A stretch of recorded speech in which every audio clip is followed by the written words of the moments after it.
Welcome to a new fragrance review. Today we're gonna try Inlé by Memo Paris, and we're gonna go and look at the little box set that I got.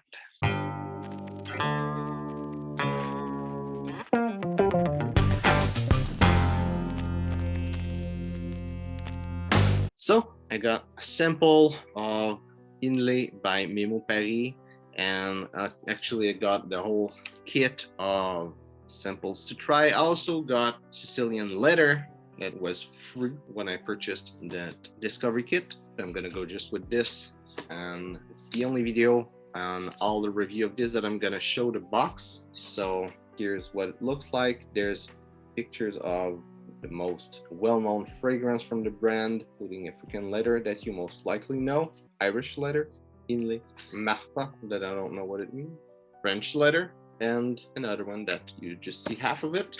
At the back there's the ingredient and all the fragrance included. Besides the slogan of the brand, which is "The journey is the destination," which is a great slogan. I think it's really true. Now, I already took out some of the samples that I'm trying right now. So, but every little hole there's a sample. There's a little map. And come with a little book like this with some story of the fragrance, some little picture. The fragrance we're trying, it's Inlé right here. And it says that it's an Osmantus submerged in a cloud of tea. Time stands still over Inlé Lake in Burma. This fragrance reflects that tranquility with its jasmine, Maté, and Osmantus Absolute. This floral fragrance offers a thrill of floating garden and orchard from Asia. A shimmering lake, the golden sky, wandering clouds, radiant lights, Inlé. So let's try to smell. So the first thing that I'm picking up, it's a lot of sweetness, but it's not like a synthetic sweetness. It seems really natural. The first note that came to my nose is the note of jasmine. The more I smell stuff with jasmine, the more I think that I'm really good at detecting the note of jasmine. So maybe for you it won't be as dominant as it is for me. There's a lot of the freshness of mint. It seems to be really something natural inside of it.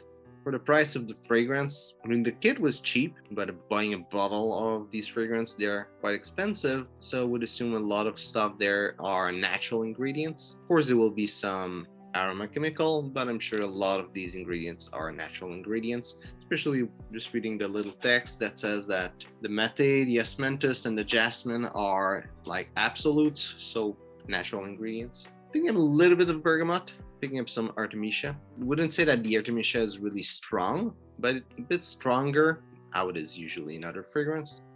Or it might be just because of the contrast of all the notes being kind of sweet and Artemisia being like more herbal. Maybe that's just it. Picking up a lot of Osmantus also. It took time to distinguish it because the jasmine seems to kind of hide it, but it's still present.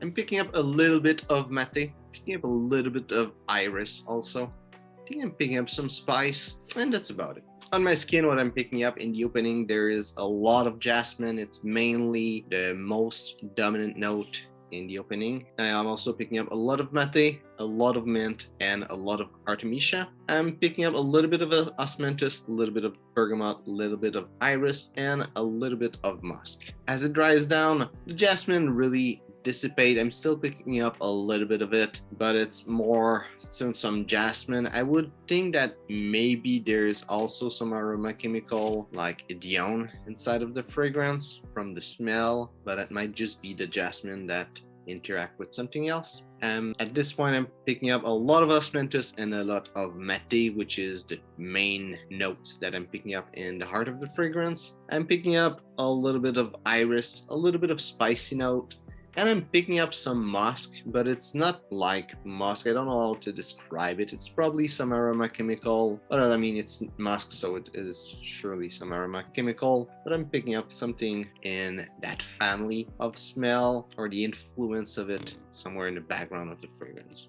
As it keeps drying down in the base notes, I'm picking up a lot of iris, and at that point, it's main note of the fragrance.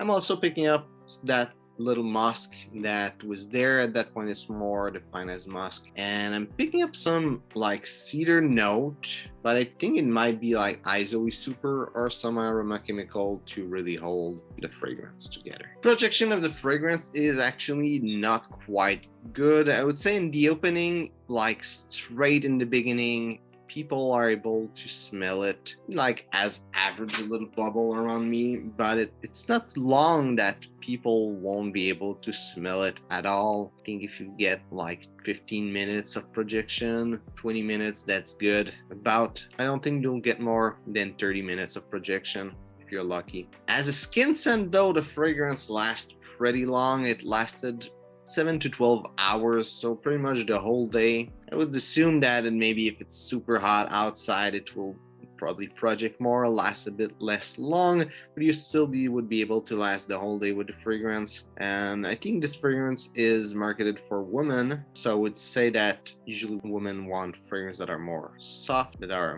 less like bold, like men enjoy usually.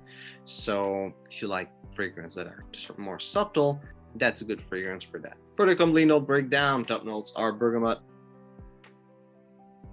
mint, and artemisia. Heart notes are osmantus, Maté, jasmine, and spices.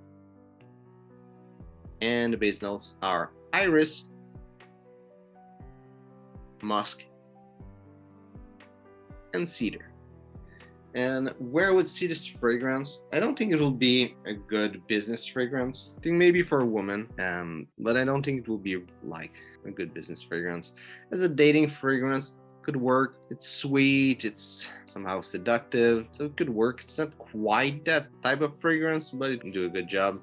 Don't think it would be good at all in winter because it doesn't project at all. In summer, though, it would be probably really good. It's a sweet fragrance, so you need to enjoy sweet fragrance, but it's a lot of natural stuff, so it won't be like too much like other more synthetic fragrance. And as an everyday fragrance, apart the fact that it's expensive and that it's not like that type of fragrance, neither would do a good job because it lasts a whole day. For a woman, I think it could be a good everyday fragrance, maybe a good summer fragrance, maybe a good fragrance to go out also. Personally, I didn't enjoy it much, but if you enjoy osmantus, jasmine, and maté, those notes, it's probably gonna be something you're gonna enjoy. For me, it's really, it's marketed for women and it smells really feminine for me. It doesn't smell like crazy and amazing. It does smell natural and having good ingredients, but it's not something that looks really amazing for me. It's not my style, and it's all right. Feels like it's the kind of fragrance that a company would do to just make a lot of sales. It would explain also why it's the first fragrance of the list. Seems like they want to push it more than the other one. I haven't tried the other one yet, but it's probably going to be the one that is the most mass appealing, more safe, and it's more for a woman, but that for a woman it will be more safe as a fragrance. Might be a bit bold for a man, but it's still wearable. I mean, if men's enjoy wearing Mobile Leather by Tom Ford and Black Orchid, I mean, definitely a man can pull this one off. So, hope you enjoyed the video. If it's the case, we'll like and share, and I've got a list there in that order. If you're really interested to know what is my next fragrance, that's gonna be the order I'm gonna analyze them. And if you try this fragrance, tell me what you think about it. Also, if you're a big fan of Memo Paris, tell me which is your favorite fragrance. So, thanks for watching, and see you soon.